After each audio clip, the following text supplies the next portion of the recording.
Leg extension machine দিয়ে আজকে আপনাদেরকে 4 আইটেমের ওয়ার্কআউট দেখাবো। তো আমরা স্টার্ট করি। ফার্স্টে আমরা কোয়ার্সের জন্য লেগ এক্সটেনশন করব।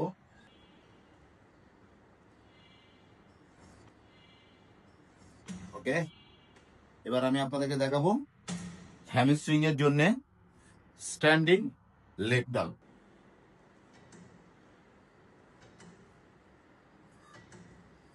তো এবার আপনাদেরকে দেখাবো যে আমরা এই এক্সটেনশন মেশিন দিয়ে কিভাবে গ্রিপ থ্রাস্ট করতে হয়।